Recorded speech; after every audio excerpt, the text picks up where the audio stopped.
And one more try.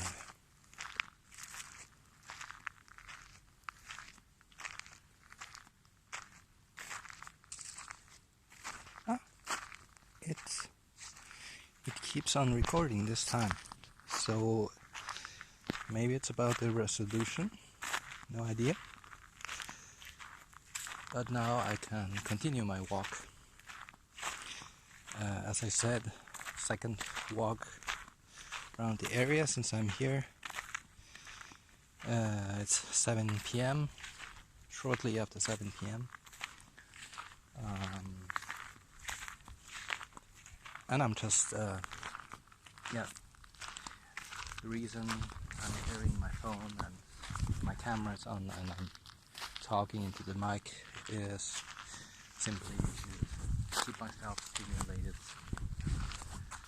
So I'll just keep walking and not stop and go back. And I've been talking to my brother on the phone just before. He called me. It was a very nice talk we had, and I guess that's what allowed me to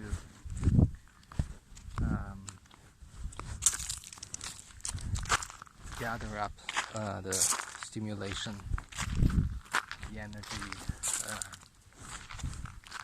motivation to go on this walk. Very happy about that.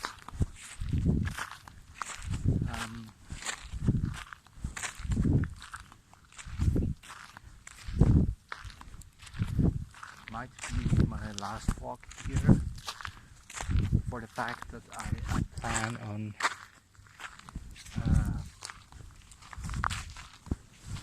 asking to be dismissed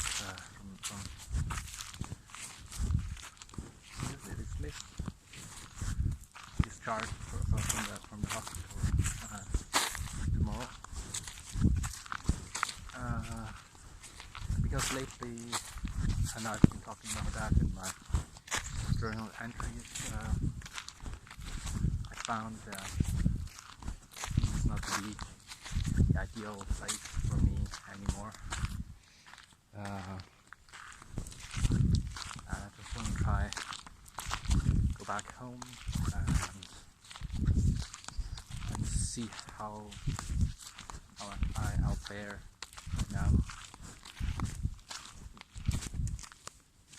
I mean, once I do this, I won't be admitted back. It was hard enough to be admitted in the first place. But it still feels like I mean, I've said the same thing before. I think it's more important to actually make a decision, make a choice, rather than not making one. And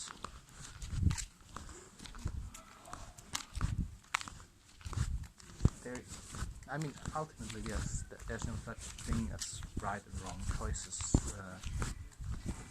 or good and bad choices. It just puts you on a different path, trajectory, and you can always change course and make different choices later on. But if you just stay in that state of limbo where you are undecided and don't take a choice, it doesn't feel so healthy. It seems that actively being proactive, making choices, taking decisions, it's just it moves and circulates the energy,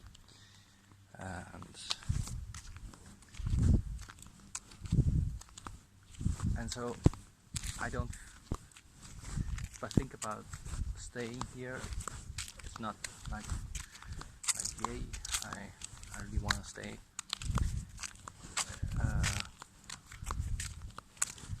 And a much more tend towards the let's go back and see what awaits me and how I'll do and how I'll deal with everything there. Try something new. Time here has certainly had its merits, but apparently benefits have run out lately. It's time for a change, at least that's the way I feel. And so it seems to me that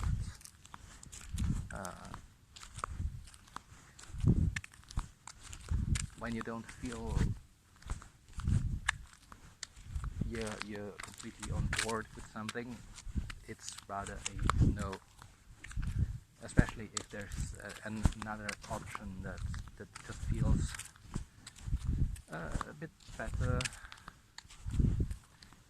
even if you think about it rationally, there will be lots of reasons against that. But there have been plenty of times in my life where I've chosen the other way around and gone with the just gone the rational path. And you simply cannot predict how things turn out. Better to take choices, to make choices along the way of that which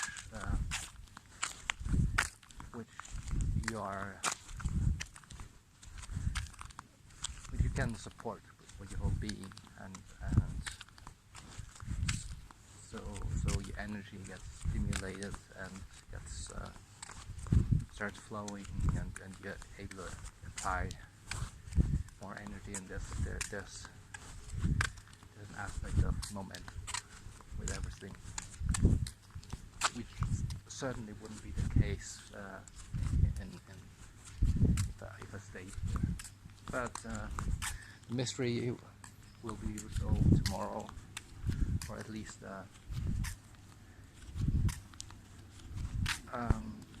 we will know more tomorrow. So I think I've been talking about that enough now. Yeah, as I said, talking to my brother before, my youngest brother.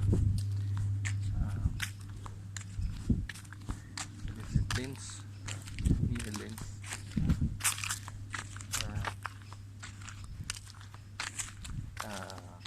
It's about something like 100 to 200 kilometers west of Vienna. And he's a resident doctor. He's training in otorhino as an otorhinolaryngologist at a hospital in Linz. Oh, nice. There's actually a little bit of forest. Oh no, it says it's for entry. Forbidden. Too bad. It's because of the coronavirus situation we have here. Should I go in? Nevertheless, yeah. Who knows if I get in. Really too bad. What I really like about this hospital is that it is surrounded by parks and forests that extend out from the hospital area up the hill. And there's like meadows and trees and parks, and then it goes further and further until you really have proper forest and hills, and so it's right on the edge of Vienna, and that's a very, very healing environment, of course. Though this time around, this day, I haven't been able to make a lot of use of that fact, because, as I said, this is the second time I'm going on a walk. But if I go back, or when I go back, the new place where I've been living since late June, early July, it's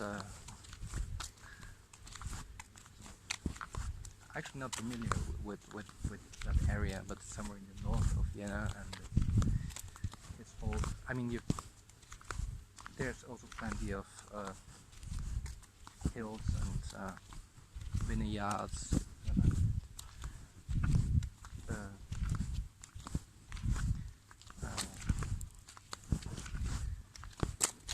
Little roads and paths you can just walk along. I guess you can just go for miles. Probably you also end up in some kind of forest, something, because on this side of Vienna, on the side of Angers, Vienna is just surrounded by forest. It's one of the biggest forests in Central Europe. I've heard the biggest, but I'm not sure. Right now I'm looking at some plants here. There's what are the English names for those plants? Elderberry, I guess. And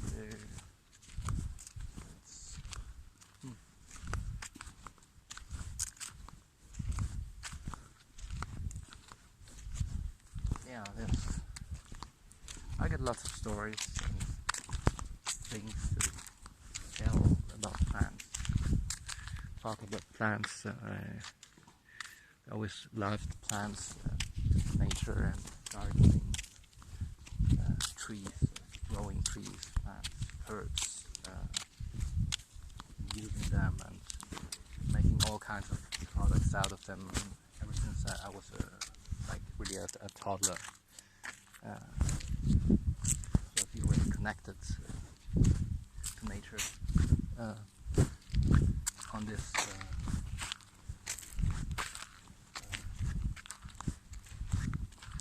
level.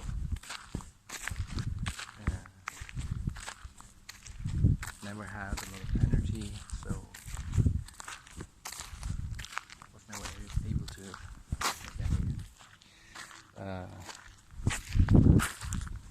any trips or any larger projects, endeavors, so on.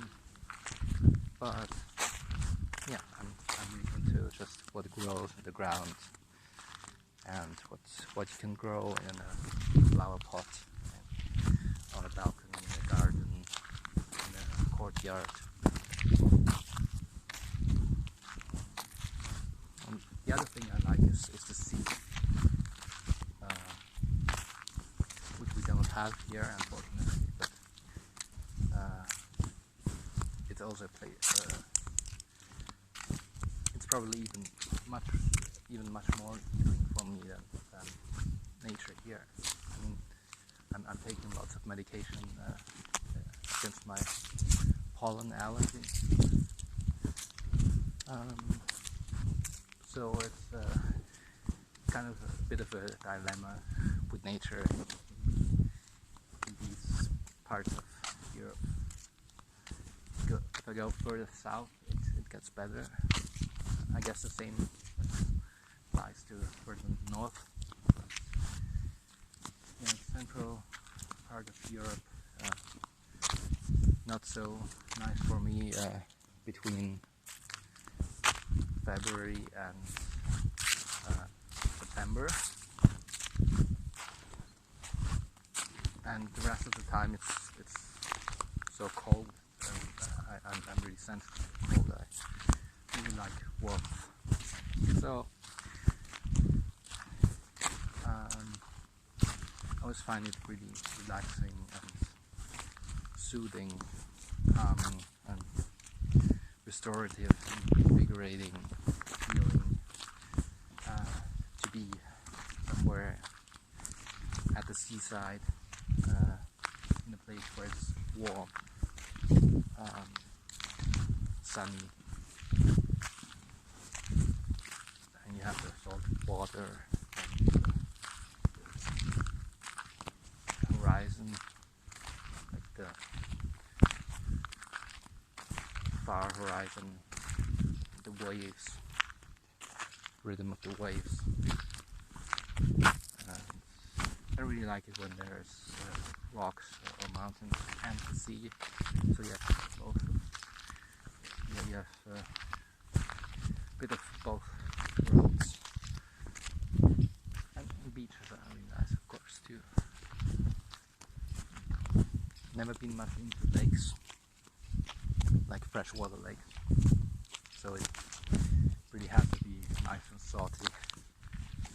And I find the salty water really helps with clearing, purifying, and balancing your energy field. It's really invigorating and cleansing. I can't say the same about sweet fresh water. We call it sweet water in German. That's why I said sweet water. Yeah. And well, the freshwater lakes I've found so far, they're really, they tend to be quite cold, and they're just not salty. I want the ocean. I want salt and sand or pebbles of rocks. It doesn't have to be sand, but sand is really nice because you can take long walks along the beach, like when the sun comes up and the sun goes down in the sand. You can walk in the water, have the water come up to your ankles.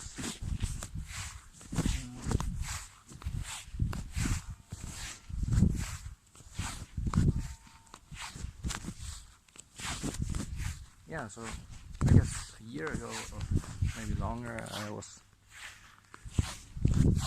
thinking about whether I should or could move to some place that's like this.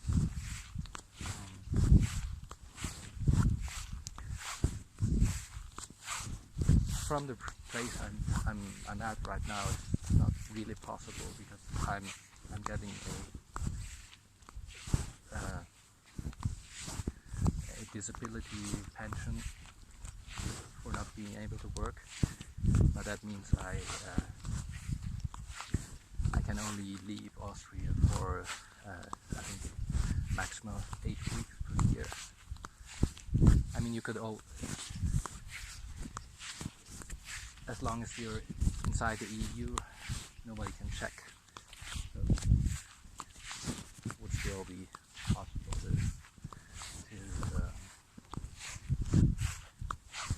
kind of have 2 domiciles, but then I wouldn't be able to afford that. Even though, like if you go to the south, like I was thinking about Spain, maybe it's like really like that Andalusia, where it's like really sunny and hot, the sea. Maybe even Portugal.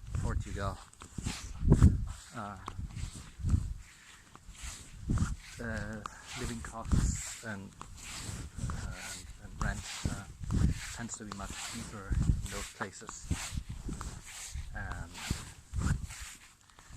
language would be fairly easy to learn probably. So I've noticed recently that my language learning skills are not what they used to be. I hope it returns once I get better in general, because it's useful if one of your talents is being able to absorb a new language quickly. And then, for example, Spanish would be quite easy. I mean, not easy is maybe not the right word, but probably easier than any other language, because I used to study French and Italian at high school. Even though I wouldn't say I speak or understand any of those languages, but it's written down. I can kind of understand it. I've never practiced since my school days, and I haven't been to either. I've been to Italy, but not since I was 17, and I've never been to France, but yeah, it gives you a kind of foundation in Romance languages. So I guess learning Spanish would be fairly quick and easy for me, because often when I see some Spanish text or see someone talking Spanish, if it happens to be some topic or something where the words are quite similar to Italian and French, and yeah, sometimes you just understand quite a lot, even without having ever studied it. Yeah. Anyways, I was almost seriously considering that, but then guess especially in the state that I'm in right now, have a look at the panorama of Vienna. I won't bother showing you much more because I've set the resolution so low for this video, but it's nice. I'm looking at it right now without my phone, and it's Vienna in those nice warm colors,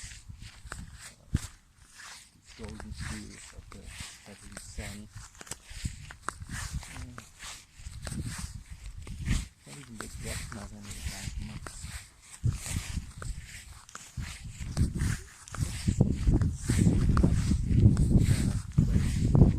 Actually, but for some reason I do kind of out of place here, and in Austria in general. I've always been focused on the outside, and I always thought that sooner or later I move somewhere else. Yeah, let's see what happens in the long run. Just make peace with this place here.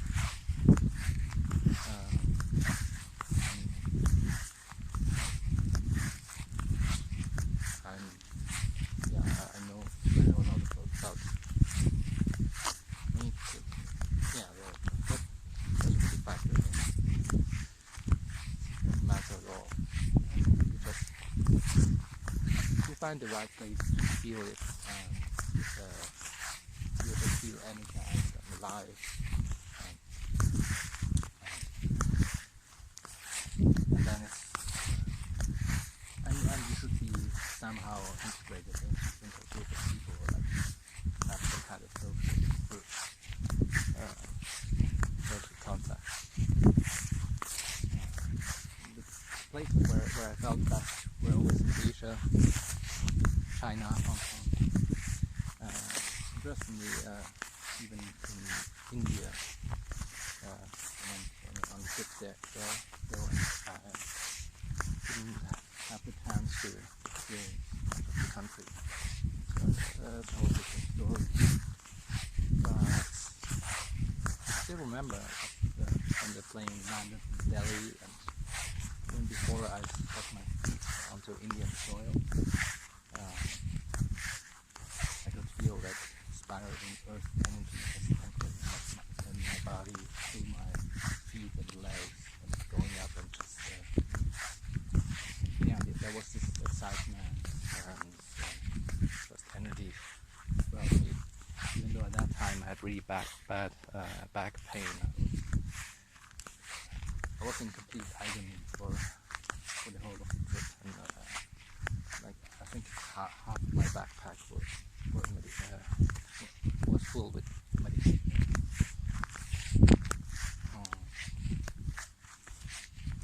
I'm quite happy I could put this episode. I'm talking about the back pain. Mostly behind me without any surgery like that. The chapter is not finished, but it's where I'm now is really a far cry for compared to where I was, say, 2.5 years ago. Which means whatever I'm struggling with right now, for example, all that dependence, medication, that addiction. I always struggle with what qualifies as addiction, because the real addictive patterns run much deeper and are not really so much connected to what medication I'm taking and how much and when and why. So of course it's a main factor.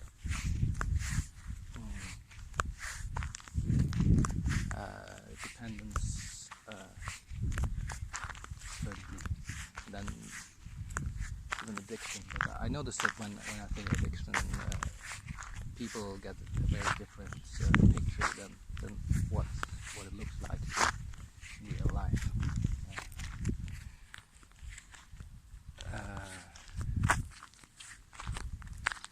So anyway, so that would be, and then of course my exhaustion, my chronic fatigue. But of course that's been going on for such a long time. But 22.5 years might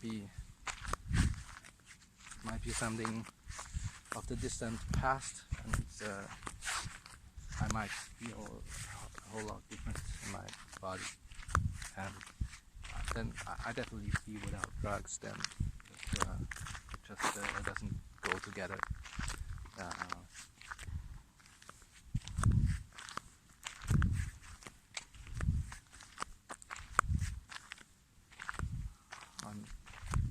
Don't have a strict no attitude towards medication of the synthetic chemical kind, but there's lots and lots of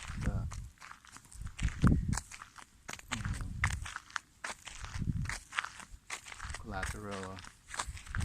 There's lots and lots of problems associated with those things.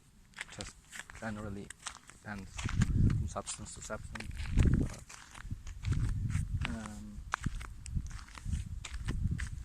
It certainly doesn't go hand in hand with a healthy and balanced body and mind.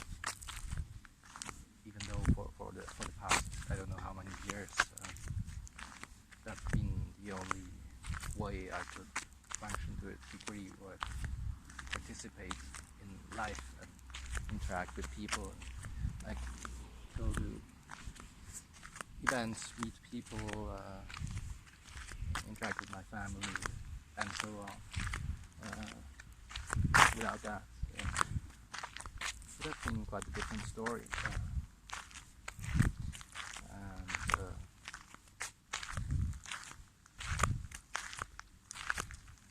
I mean, this is really very much correlated with the whole spiritual aspect of life.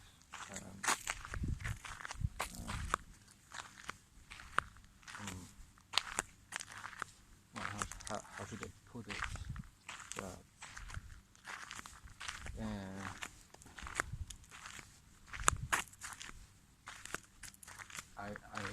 I wouldn't have gotten out of the place I was in with my body and mind. I mean, even before I ever was prescribed any psychiatric medication or anything else, and certainly not afterwards without reaching a certain level of awareness.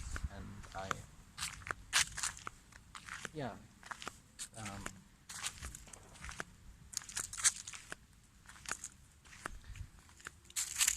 like in one of the talks I've been listening to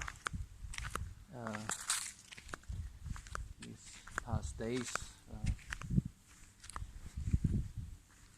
it was said that awakening comes before healing, and it's a common fallacy to think you've got to heal all your quote-unquote defects, problems and issues before you will be able to have a certain expanded level of awareness, which was never something I consciously was striving towards, because spirituality was and is a very strong taboo in the environment I was raised in.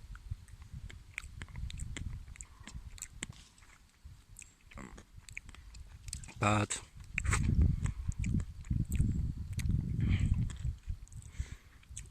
for what I'm suffering from,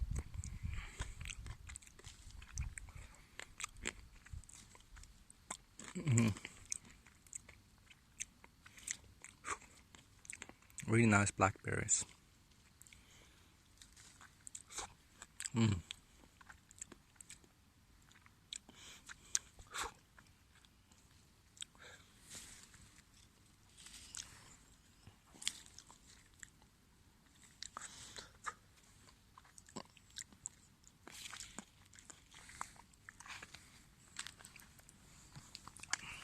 The only way out, so to say, is to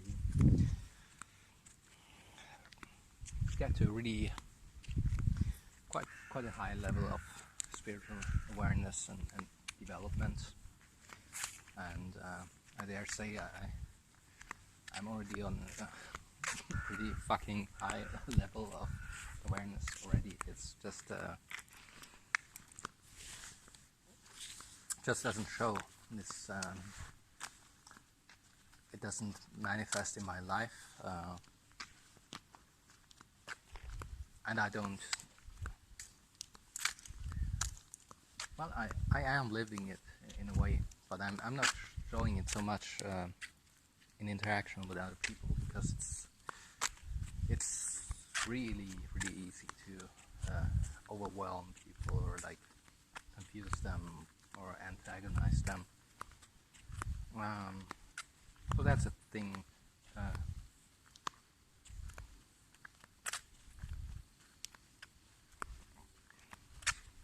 would have said to get beyond, but then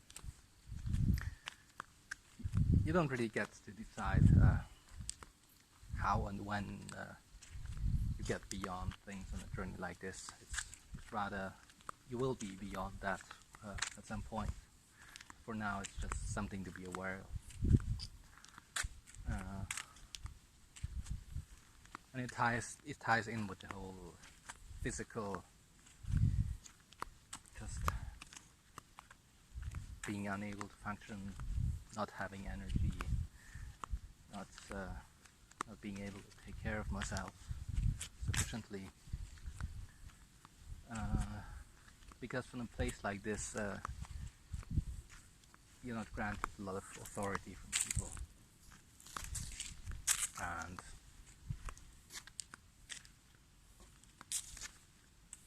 I mean, you can't even say these things with a lot of confidence, because you're so preoccupied with your own process. So that's a plus too, because people who get very confident in something tend to build up new systems of thoughts, belief systems, and then they're building a new prison out of the rubble of the prison that they've just shattered. So by now I've had enough of all manner of experiences. You just be very much in a state of, I have no idea, I don't know, but that's okay. A bit of a Zen-like attitude. So when you're there, oh wow, very nice verbene. Is it verbene? It used to be one of the sacred plants for the ancient Celts and ancient Egyptians. Even I'm not. Yeah.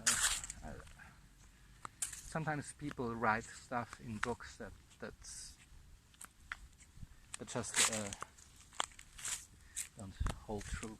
So, but certainly a sacred magical plant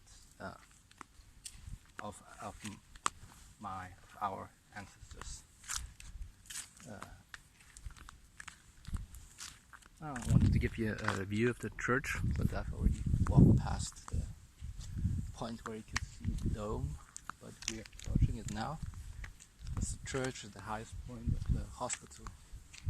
Been talking about it already. During my last walk, even more so. I won't say anything else. That's where we go right now.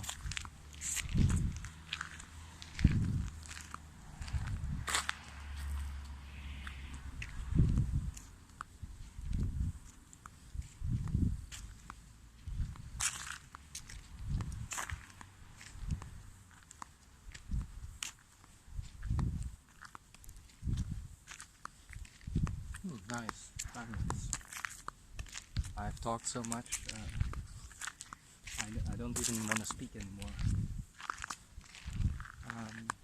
So maybe I'll just stop I'll get a view of the church, then I'll stop the video, and then when I get tired or anxious or whatever, I might turn the video back on.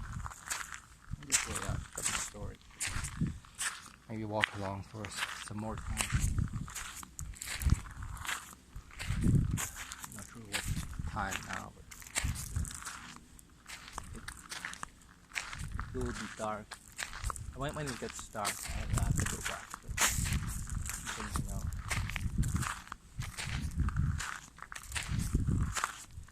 So that's the church, built 120 years ago, about roughly Art Nouveau style. Kind of going, unfortunately. I've been inside once. It's as far as I remember, it looked quite nice. And let's see. Let's take in a panoramic view. So here we are in a hill right now, and on the hillside is the hospital, and there you have a view of the outskirts of Vienna in the west. You can see it on the video, but there's some nice trees. There's some benches. Maybe I'll just sit down for a while. It would be nice if I had brought my drum. I could play. I feel like playing now. I haven't really properly played for days, I think. Tried this morning and didn't make more than 2 minutes or so.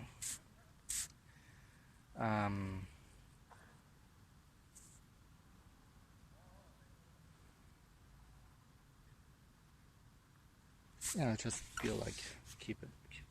Just as if I want to keep on talking.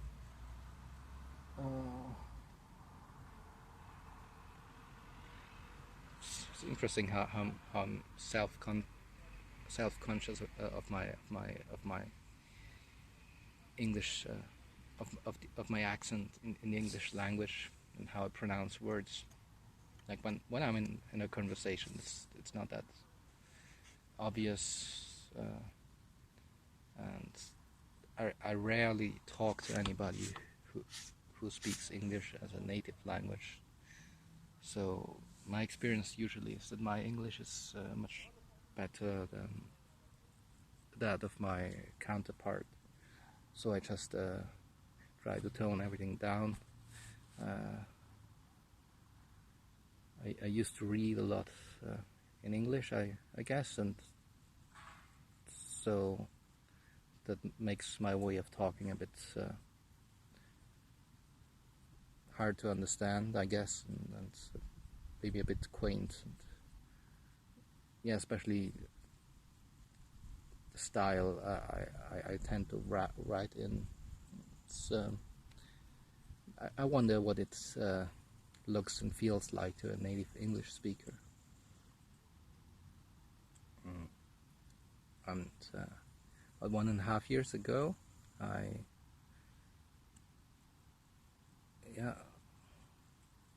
bit more than 1 year ago, I went to the UK for the first time in my life, just for a weekend in London, and I used to be really self-conscious there because when we studied English at school, what we learned as the proper pronunciation was the British RP, though of course none of our teachers spoke like that. We learned lots of things about English which are just so not true at all. And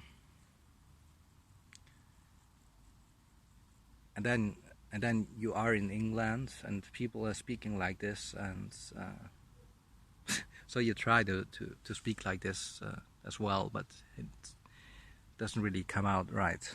And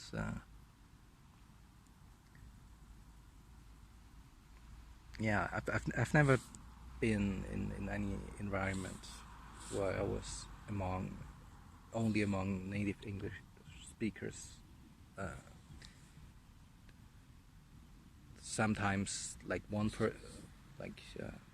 would have a dialogue with somebody whose mother tongue is English, or I would be in a group where there's maybe 1 or 2 native speakers. So once you immerse in that kind of environment, you just start asking yourself, how should I pronounce this word, and which manner of, like, which regional accent would be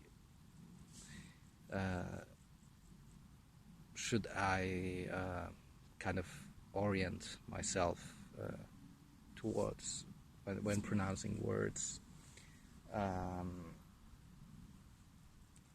to be clearly understood and just to fit my own vibe, I guess. And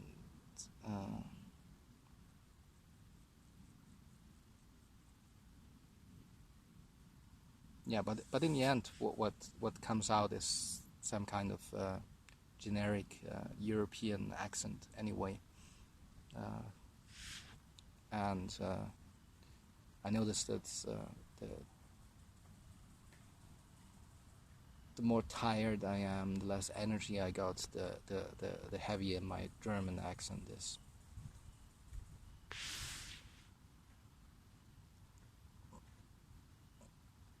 Yeah.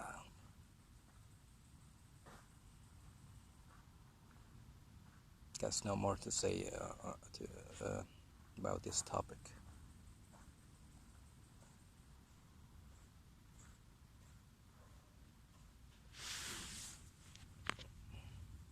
Would love to actually like study English again properly, like really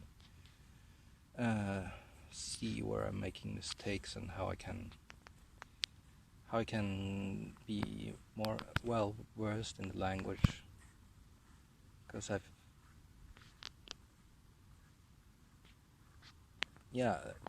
most English I've learned was when I was an exchange student in Hong Kong, stayed there for 1 year during high school, age 15 to 16. Knew very few native English speakers, but of course it's a very or it used to be a very international city.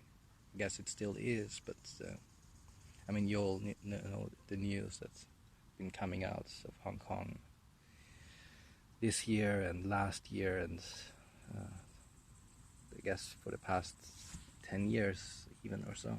So it must be a really different place now from the past.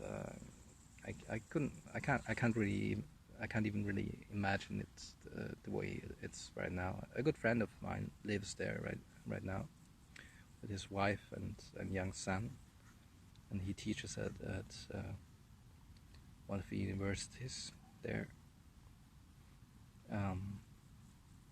But anyway, that was the time when English became very natural to me, when I learned most.